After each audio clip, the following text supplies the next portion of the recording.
Hey everyone, Tayland here with another tea video. Today I'm bringing you something from Tea&Whisk. They are a tea company, a tea house out of, to my knowledge, out of Vegas.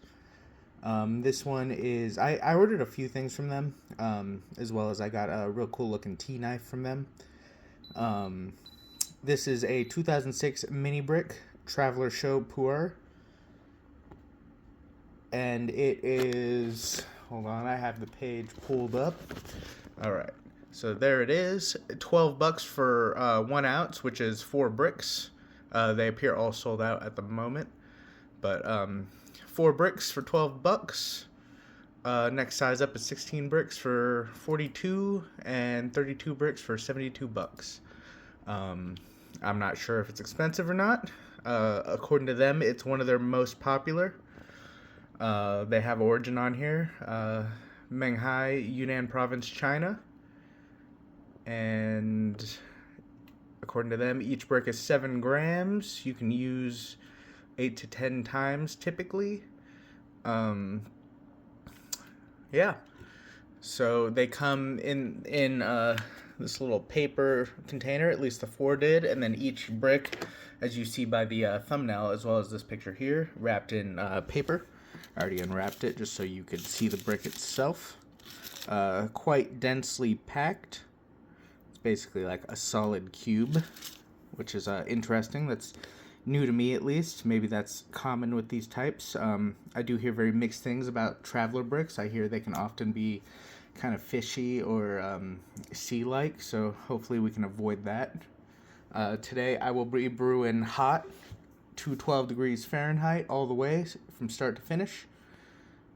So we will see how it is. Right now I just have hot water in all my stuff just to get it warmed up.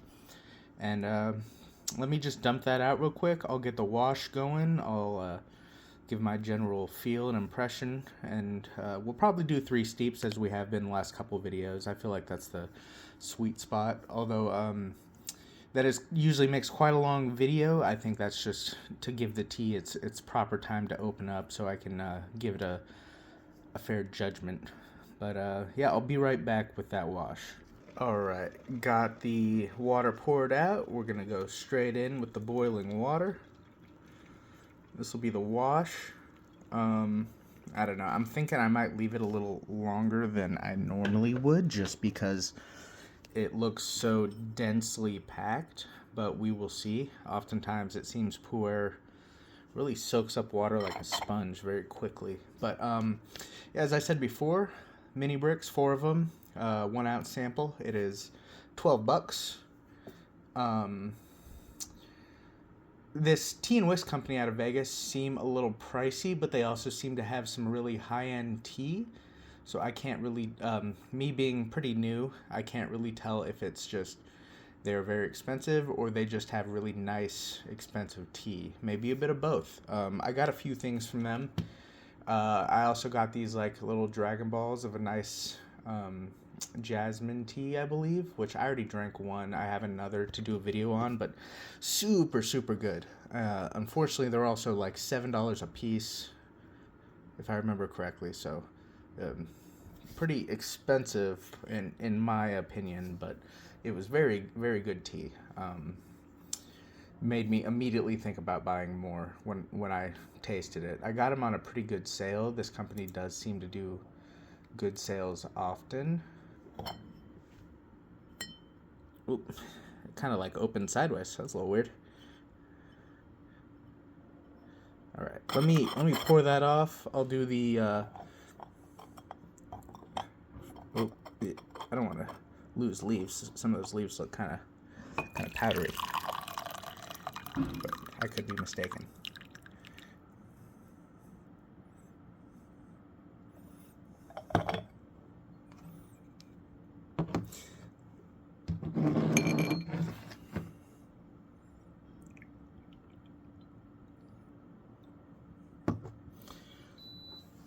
There's the liquid, nice and dark as usual. I'm not gonna taste it because I don't know, something about Pu-erh makes me not want to taste the wash. But Looks good. Smells like Pu-erh so far. Let me get a smell on the leaves. Give it a fair judgment.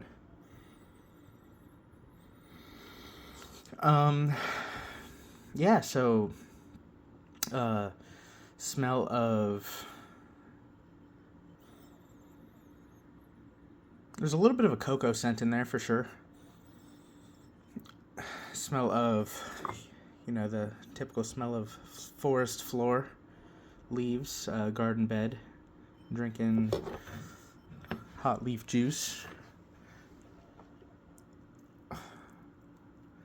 Let's get that first steep going. I'll do, since we did so long on that wash, I'll do like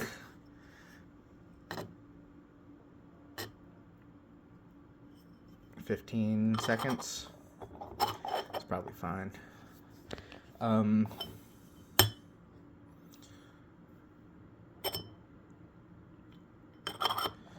Yeah, I don't know.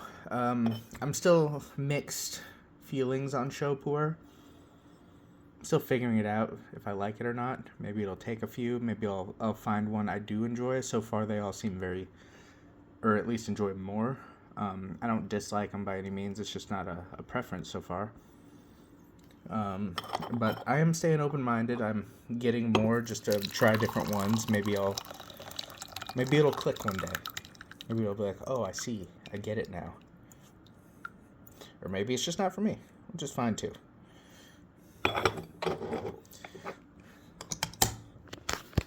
All right.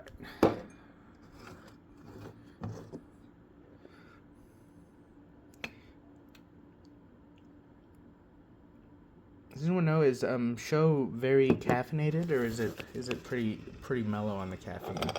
I imagine the kind of like coffee, like the lighter, fresher ones are the higher caffeine, and the darker roasted, more processed ones are lower. That would just be my assumption. But nice dark color.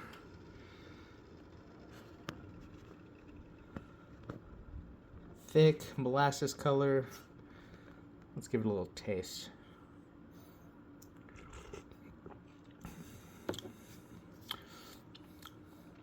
Very mellow taste for just how it looks. It looks strong. It looks like it would be a lot, as well as it has a good amount of age on it. 2006. It's got that earthy flavor. Leafy, earthy, not super deep or dark like some of the other ones. It's like very mellow in comparison. Very easy drinking, very round, very I'm sure it's I could describe it as comforting. Probably something you could just boil the hell out of in like a big pot and just drink it for like a portion of the day, especially if it's cold out. Very, like I said before, round. I guess you could interpret that as balanced.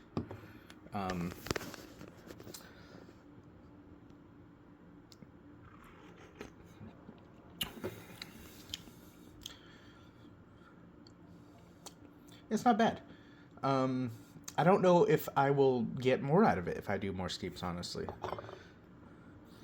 I'll do a second just to give it a chance, but I don't think I need to do a third on video. I will keep drinking it. I'll try to go through the 8 to 10 times it suggests I can.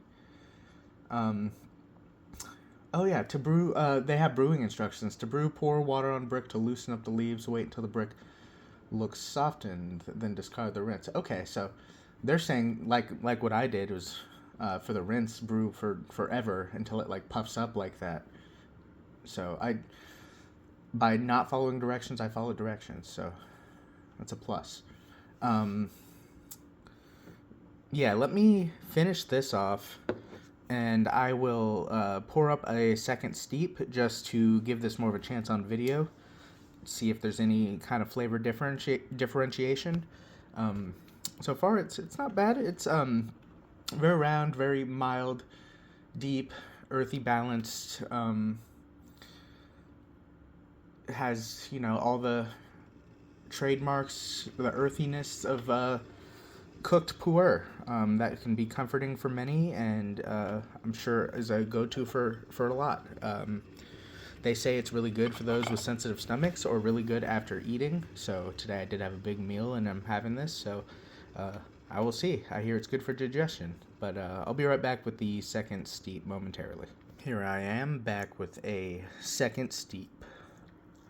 So something I will note is despite being so compressed and so aged, it's not super dusty or powdery. I expected it to be so. That's really all that's left after the wash and that first steep.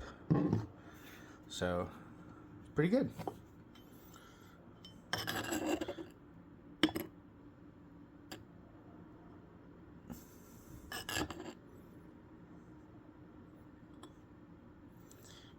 All right. So we will let that sit for, I don't know. We'll give it another like 6 seconds. How about that? I did notice a lot of these teas just do better with not using a strainer. That strainer just gets clogged way too easily. So I haven't really been using it, but I don't really know how much it helps. Most of these teas are... I haven't been buying what I would consider cheap teas, at least price-wise, so there's not a ton of powder or loose bits falling in as often as I expected there would be. If anything, that strainer was just getting clogged and making it harder to pour the tea itself. But I don't think it's as neat as I thought it would be. Experience gained.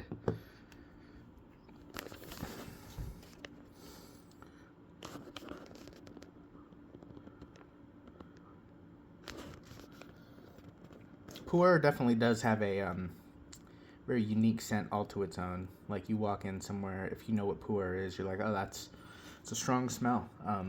It's almost like herbal, earthy. Definitely fills a room. I don't dislike it. It's unique.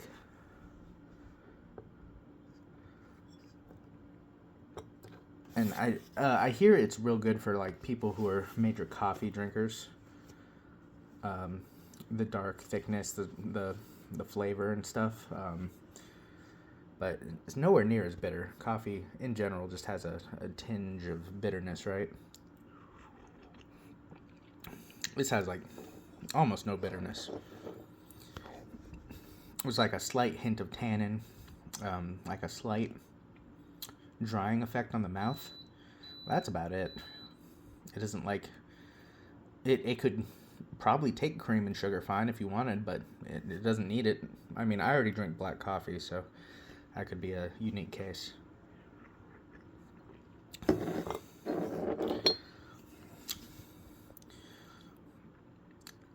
I don't know if it's growing on me or if it's better with that second steep, but it just feels more round, a little mellower. Still earthy, still poor. No funk or anything weird to it at all. It's very, if you're new to Pu-erh or haven't had it or you're curious, a little sample pack of this for $12 I think would be pretty good just to try it out. It's a 2006 tea, so it's pretty well aged. There's no weirdness, no weird smell. It's just like, I have another one that's like straw. And I had another one that kind of did give me that fishy note. I don't get any on this.